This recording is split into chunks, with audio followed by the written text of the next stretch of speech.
Hi everyone, I'm Wenting. I'm a PhD student from Cornell.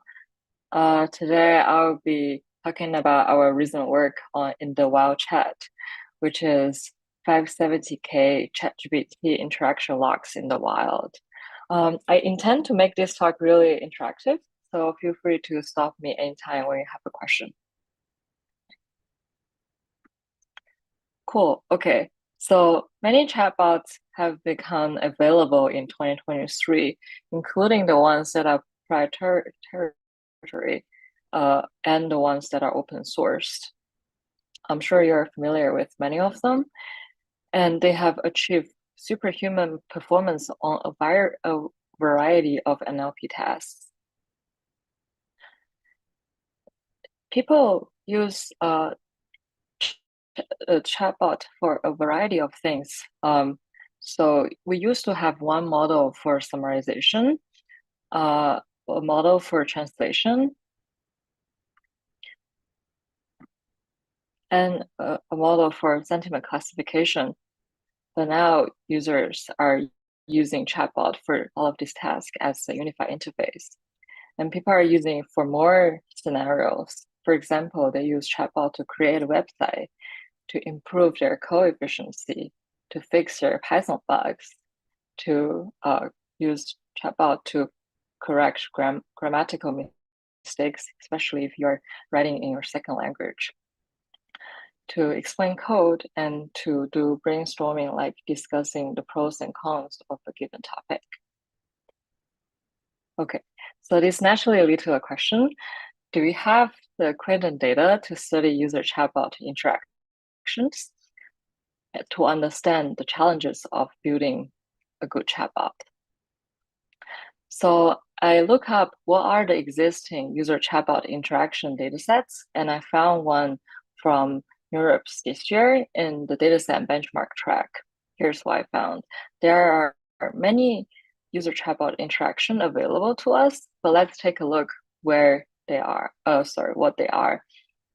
The first kind are user chatbot interaction datasets written by human annotators. They are either crowdsourced workers or expert annotators.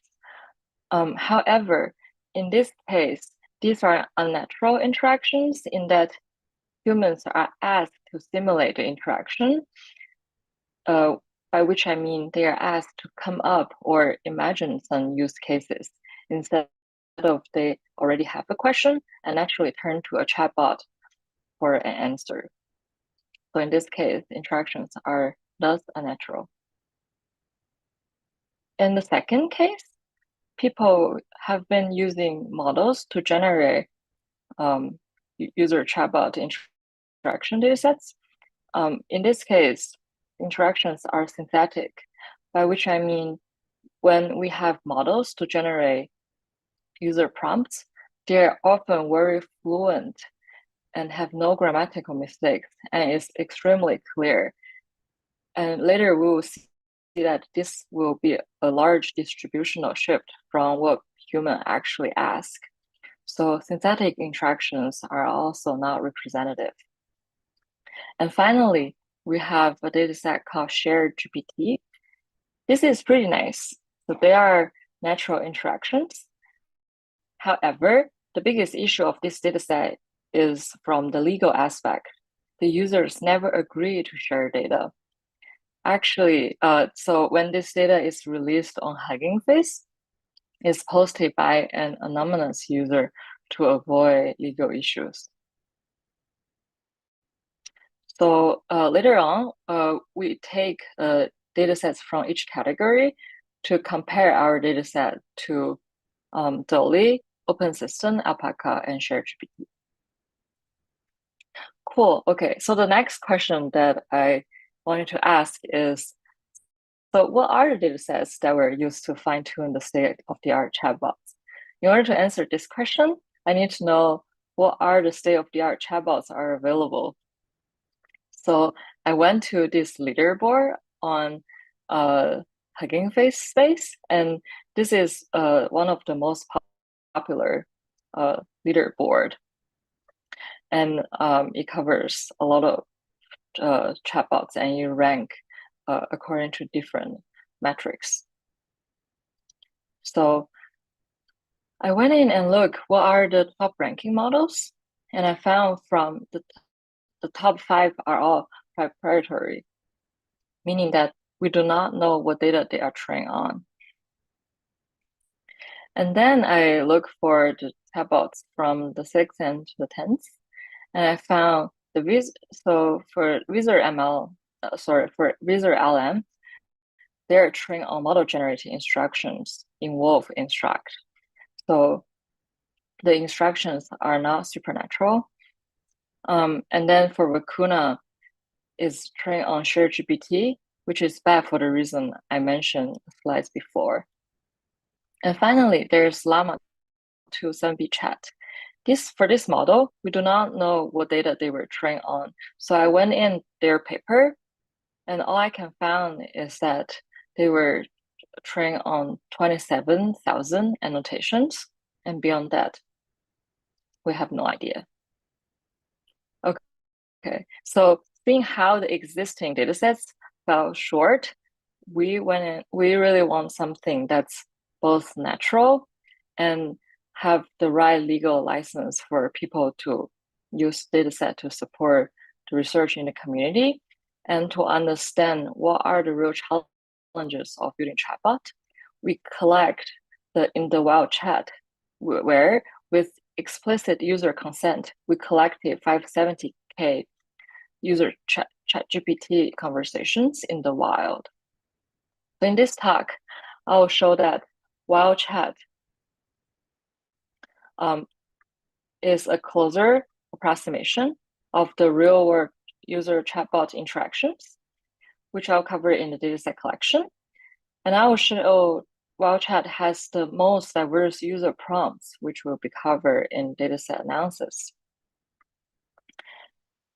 And then I'll show with such diverse user prompts, we can use this dataset to fine-tune a strong performing chatbot, which will be covered in instruction fine-tuning. And finally, I'll show that wild chat presents the richest variety of potentially toxic use cases, which is covered in toxicity analysis. Cool. Okay, I'll start with dataset collection. In short, to collect the dataset, we offer online users free access to ChatGPT in exchange for their explicit permission to anonymously collect their conversation. So I'll first talk about how we collect user permissions in order to collect their data. This is the agreement we show the users before they can access our service. In this terms of use, we ask their permission to collect the data. We ask for the permission for us to use their data. And we also ask for the permission to share and publish their data. And finally, we ask for the permission to keep the data around for as long as we want. The users need to click I agree in order to proceed to our actual interface for using the service. Before that, we actually have an additional check. We want to double check if the users have seen an okay with their data being shared and published. So they need to click OK in order to use ChatGPT. Okay, the second part I wanted to talk about is the incentives we provide to the users in order to use the chatbot. First of all, we provide free access to both GPT 3.5 and GPT-4. Our chatbot service is hosted on Hugging Face Spaces in order, which is really easy to use and launch apps. And finally, the users do not need to create an account in order to use our service, which means that so compared to OpenAI, where they will ask for their phone numbers and an email, this actually be less headache for the user to access the chatbot service. So this is the interface. This is quite similar to the original OpenAI chatbot interface, where user can enter a prompt, and then they will see GPT response here. They also have the option to play around with the generation parameters. And finally, users can also see the error codes from OpenAI in case of any system failures. So they would know what's going on behind the scene. Cool. Okay, so finally, I wanted to talk about how we anonymized the data collection process. So first of all, like I said, we do not ask for any personal identifiable information. In the case where the user actually entered their personal identifiable information, because sometimes they will ask GPT to format their personal information and turn something into a table to actually enter a lot of prep information. We use Microsoft Presidio to perform the identification. The information we identify are including but not limited to credit cards, bank accounts, email addresses, and phone numbers that actually associate to a specific person. Cool. And here are some final additional details I found interesting. So first of all, in addition to collecting the chat history, we also collect timestamp. The timestamp can enable a ton of interesting analysis that has time as an axis. For example, when there are some major political events going on, we may be able to see there are search talking about those political figures involved. We also collect HTTP request headers, such as IP addresses. In this case, IP addresses are only used to defend against denial of service attacks, and we do not use it for anything else. The reason we are using this is because we saw a few users that sent us thousands and hundreds of requests that actually close to break our service. Okay, finally, our data collection span started from April the 10th, 2023 to now. In our paper, the cutoff day was, I believe, September 22nd, but we'll continue to update our data set when there are more data come in. Cool. And this is the real-time user maps that we plot based on the IP addresses. And so what we want to show is that WildChat actually gets traffic from all around the world. And this fact actually provides us a lot of diversity in data collection. Cool. Okay. So now I wanted to move on to data set analysis. In this section, the main question I wanted to answer is, how do natural interactions differ from unnatural interactions? Okay, so before we dive in that question, I wanted to give you a brief sense of what scale of our dataset is. So Apelka Open System Daily and ShareGPT are the ones that are most popular. And the largest one is ShareGPT, and it's close to 100,000 conversations, and ours are 570,000 interactions. So our dataset consists of a massive amount of conversation. Naturally, because of the way we collect data, anyone can contribute to us. And then I wanted to briefly mention the number of users participated in our study. So for open system, there are roughly 20,000 users, and we have over 160,000 users contributing to our dataset. The way we compute the number of users is by counting the number of unique IP addresses. And this provides a lower bound of how many users are using our service. So WildChat consists a massive amount of conversations from a massive amount of users. Then I wanted to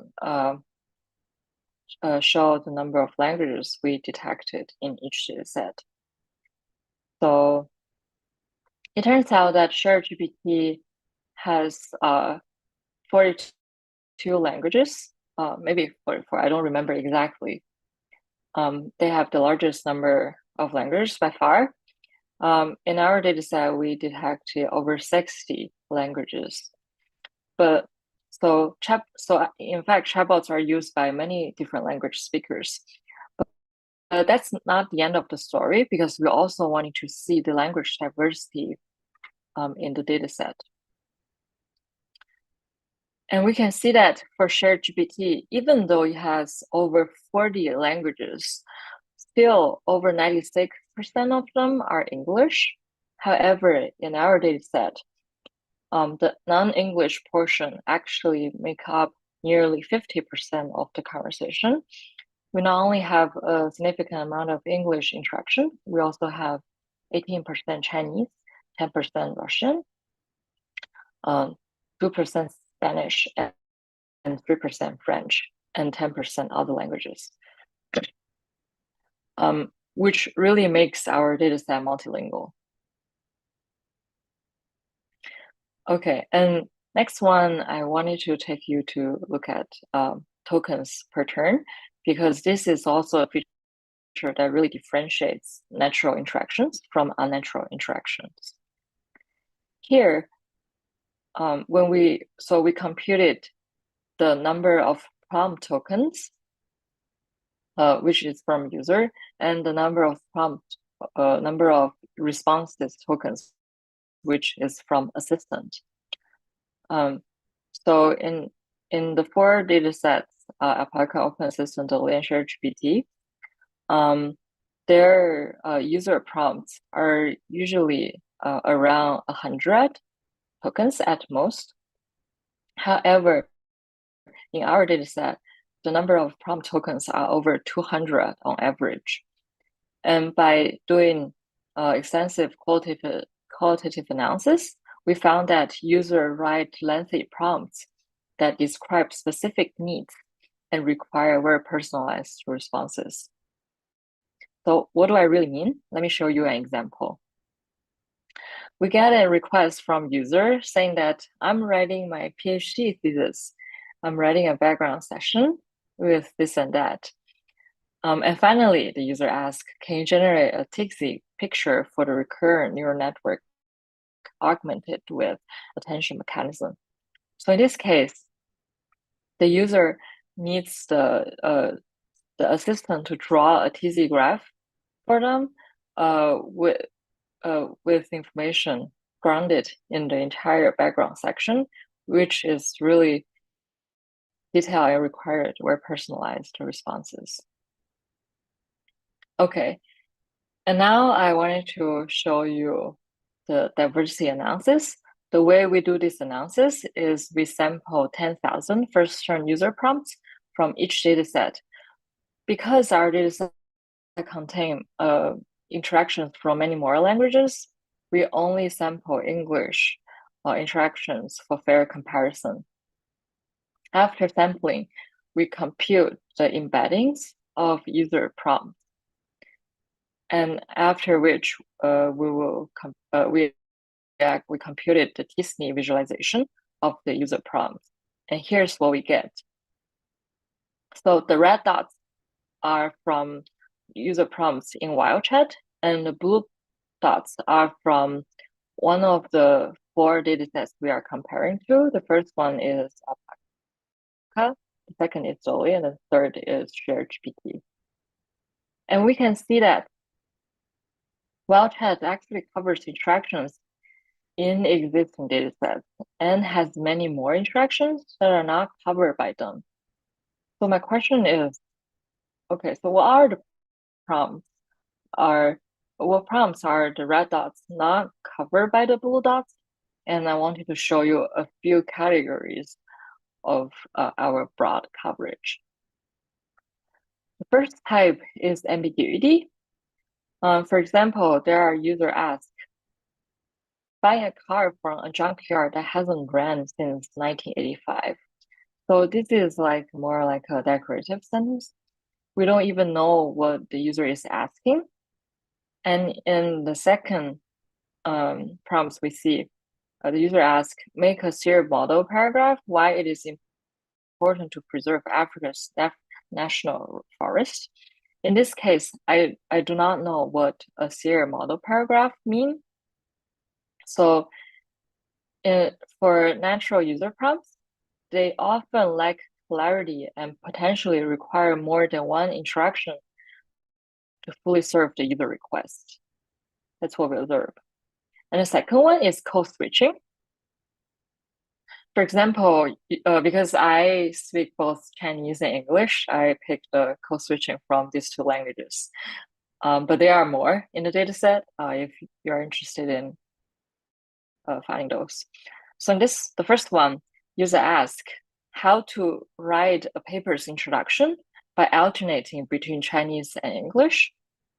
And in the second one, the user is asking, can you write me a short conversation about the pressure, also alternating between Chinese and English. So we often find when people are talking about terminology, they will write in the language they have learned such terminology.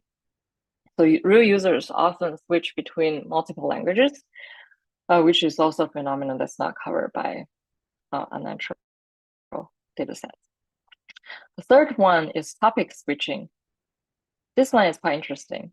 So here's an example.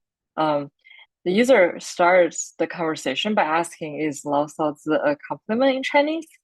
And then in the second turn, they switch to a completely different topic by asking, you are a professional math teacher. How will you write the equation of a circle in a general form? There's another example. The user starts by asking, is it wrong to feel depressed? And then in the very second turn, the user say, write some code in PHP that use Laravel, the framework. So there often is drastic change in topic when real user interact with chatbots within a conversation. Okay, the next one, real users are actually really interested in asking political questions. In the first example, the user asked, is it fair to call Barack Obama a fraud for failing to address the issues he ran on in 2008? Is it fair to say that he enriched himself by appearing on television shows and movies, and so on and so forth? And in the second example, there's user asking, was Putin right to invade Ukraine? In order to deal with this type of questions, the chatbot really needs to be trained to give impartial responses and are up to date with what the world is happening for the time being. For the second question, ChatGPT won't be able to answer because it was only trained with the data up to 2021. So you won't know what's going on. So in general, there are many questions related to politics. And finally, there are so many multi-hub data sets that are becoming available in the past few years, and it has been a very active research areas. So one question we had is, do people actually ask a lot of complex questions? And the answer is yes. In this first example, the user asked, is it possible to put this 9-mode switcher near this horizontal line of flag from the right side and adjust the sizes properly using only CSS and HTML without any JavaScript? And with the more questions following up. And so in order to answer this question, ChatGPT needs to understand the several premises in this question and reason about them in order to derive an answer. And in the second question, the user asks, if there is no invoice present in Zuora revenue detail report, then how TP identify why it is not present through invoices posted and revenue is correctly distributed. In this one, there's also several premises in order to reason about. And furthermore, it also required a ton of domain knowledge because this question doesn't mean anything to me. So in order to build a chatbot that serves very different users, it actually requires a lot of domain knowledge in order to work properly. Okay, so yes, so in general, there are many questions that involve multi-hop reasoning, and it's really worth studying. Okay, so next I want to touch a bit about instruction fine-tuning. In this section, I mostly wanted to answer, can a chatbot improve its performance through exposure to more diverse user prompts during the instruction fine-tuning?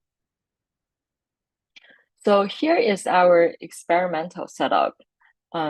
We train a model, we train a Llama 2 7B model on our wild chat dataset that going through April the 10th to July the 16th, 2023, with zero data cleaning.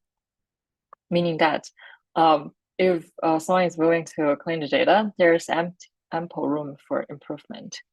And to perform evaluation, we use MT bench, which is a benchmark that acts as chatbot's performance. I actually mentioned this at the beginning of the talk.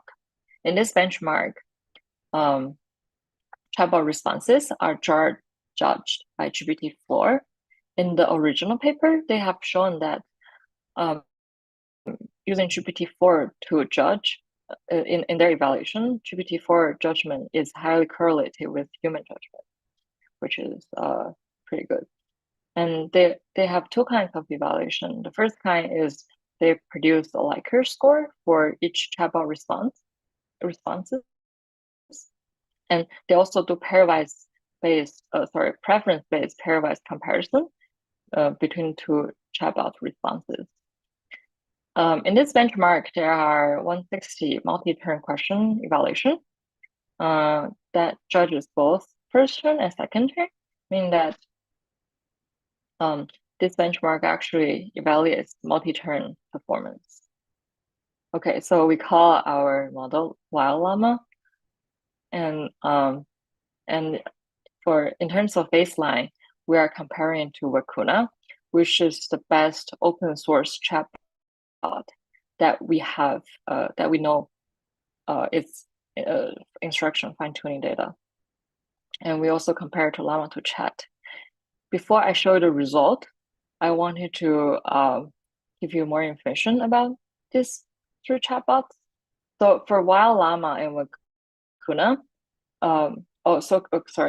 for all of these three models, there have all been instruction fine-tuned, but only Llama Chat has been RLHF.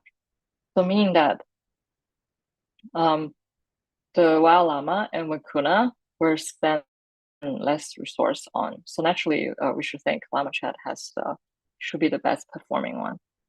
Cool. So let's look at the results. First, let's look at the Likert score. In the first turn, the Wild Llama is performing the best, while they are all kind of close to each other. And in the second turn, Llama 2 Chat is leading, with Wild Llama being the second one and Vicuna being the worst.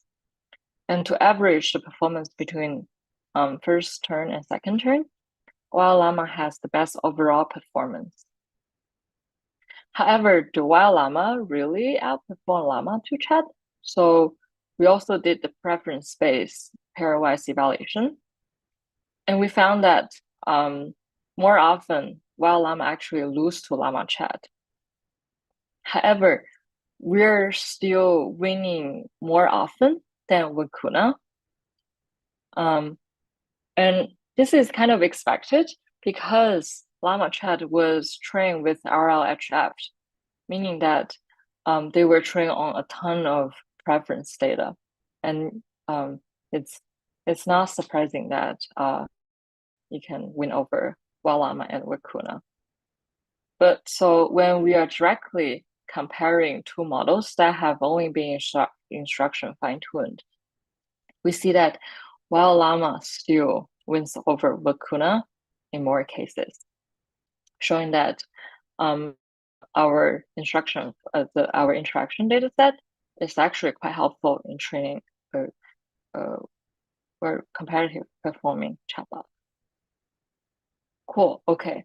Let's get to the last section, which is the toxicity analysis. In this session, the question I wanted to answer is, what are the challenges of building safe chatbots? Okay, here is our experiment setup. We are using a toxicity classifier OpenAI moderation API to classify whether a turn has potentially unsafe content or any inappropriate content that might lead to harm. And so we do the classification at the single prompt or single response level, because this classifier tend to not work well when the context is really long.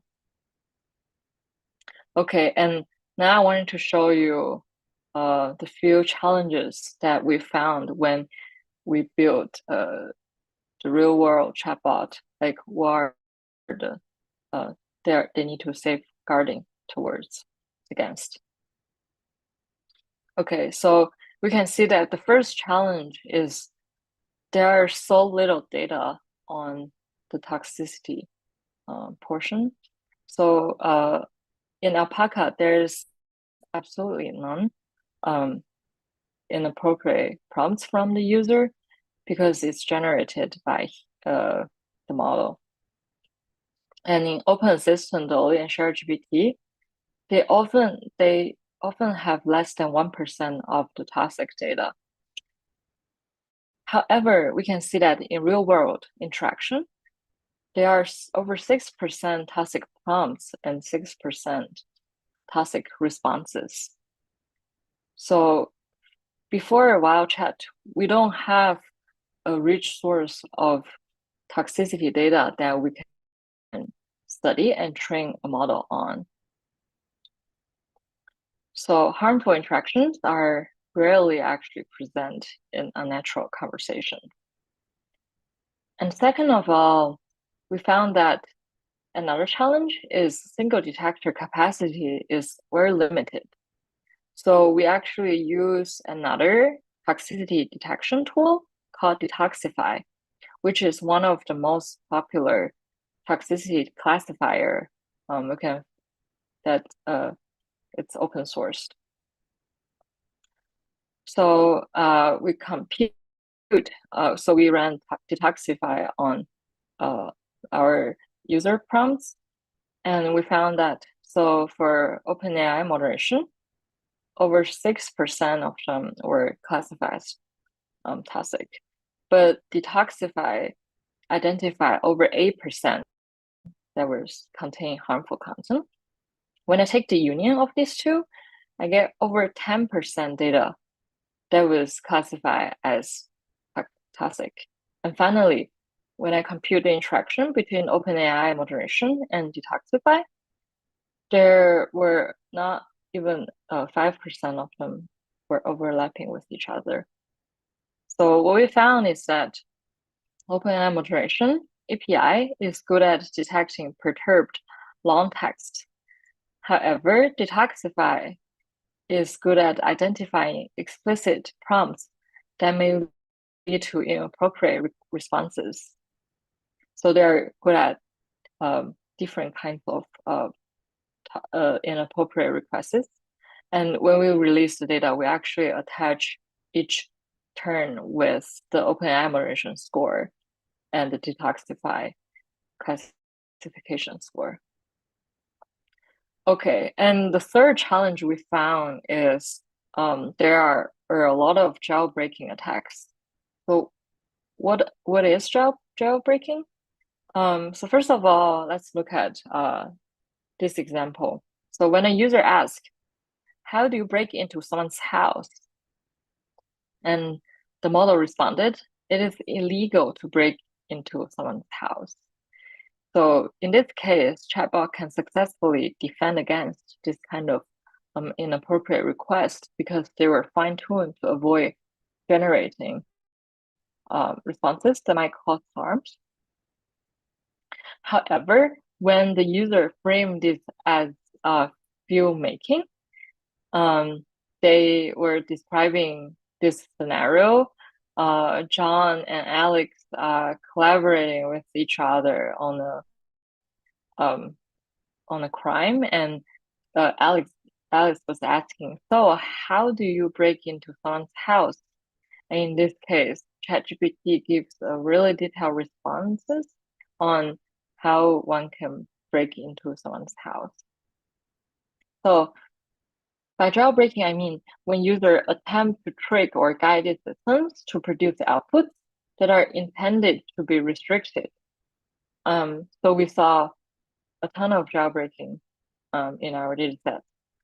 So before I show you some, I would like to first tell you this kind of jailbreaking prompts are actually widely spread online. And so if on Google, you just search for jailbreaking prompts, ChatGPT, you see a ton of this. Okay, so here is our jailbreaking analysis. We found that a lot of jailbreaking prompts circulating online were actually used by the users. So for example, in the Narodika jailbreaking prompt, in our dataset, it was occur close to 4,000 times, and it was used by 311 unique users with a successful rate of breaking ChatGPTs over 60% of the time. And there's one that's mostly widely spreaded, which is Do Anything Now. It was used by over 500 unique users, although with a lower successful rate. And finally, there's a jailbreaking prompt called Jail Mommy. It was occur over 200 times. However, you can reliably break ChatGPT 71% of the time. Okay, so in order to build a chatbot that can successfully defend against these jailbreaking prompts, there actually one effective way would be actively consider what are the jailbreaking prompts circulating online, and we can augment that in the system in a way that we think it's going to drastically improve the safety in chatbots. Okay, so after showing you so many challenges, I would also like to talk about a pretty positive signal we saw in the dataset. So what we see is that when there are fewer toxic responses, it actually leads to fewer toxic prompts. So this is what we see from April to June, when in April, especially in April and May, when the system actually has more toxic responses than toxic prompts, users are actually interested in asking more and more toxic prompts, with reaching a peak in June with a toxicity rate of 8.7. And when assistance starts to respond less to users' toxic responses, the toxicity rate significantly dropped from June to September, from a percentage of 8.7 to 5.13. And so we think that there's a strong correlation between user prompts and assistant prompts. And when user actually is effective in refusing to answer the toxic prompts, the ratio of toxic user prompts will significantly drop. Cool. Okay. So now I've finished my main talk. I will also like to briefly touch on the limitation of our dataset to end my talk. So first of all, in our dataset, there is a significant amount of toxicity present. However, we think this might also be an artifact of the anomalous nature in our dataset, because when we collect the data, we absolutely ask for no personal identifiable information.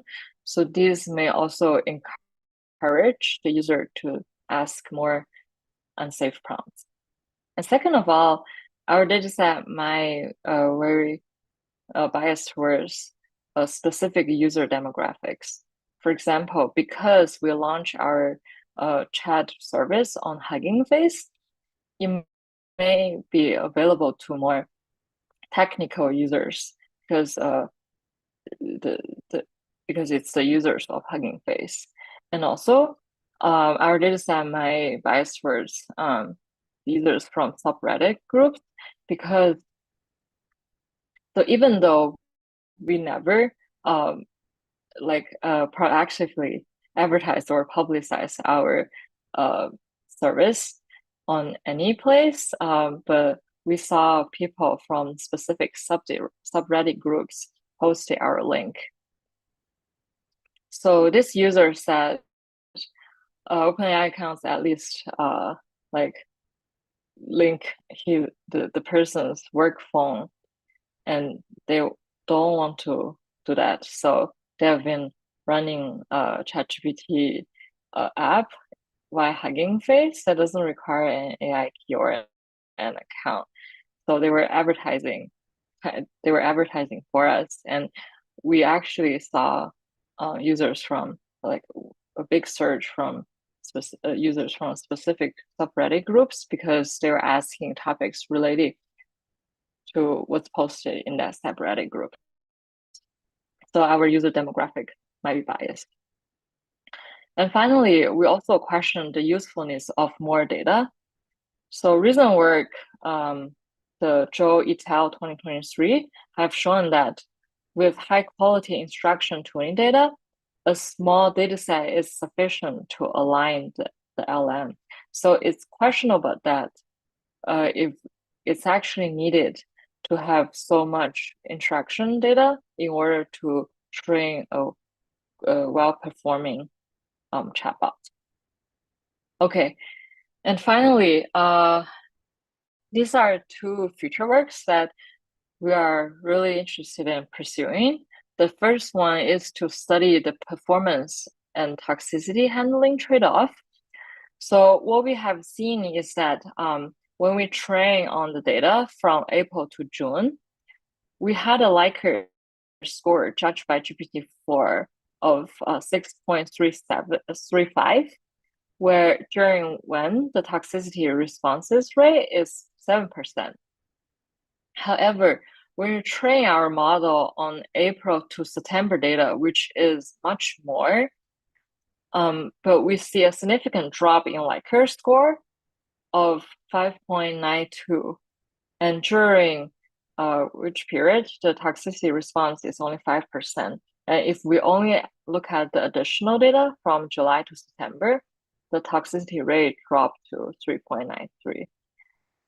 So one of our hypotheses was that when the model is better at handling toxicity inputs, its reasoning is instruction following ability actually drops. And so there might be an inherent trade-off between these two metrics. And second of all, we also see a lot of implicit reward signal from the conversation between users and chatbots. So users sometimes will explicitly say, okay, this is not what I want. Can you try again? And we think that might be a very helpful signal for us to further improve the chatbot. And cool, okay. So yes, so this is pretty much my talk, and we will release our data really soon, hopefully in these 2 weeks. And we hope you to check it out. And thanks, everybody.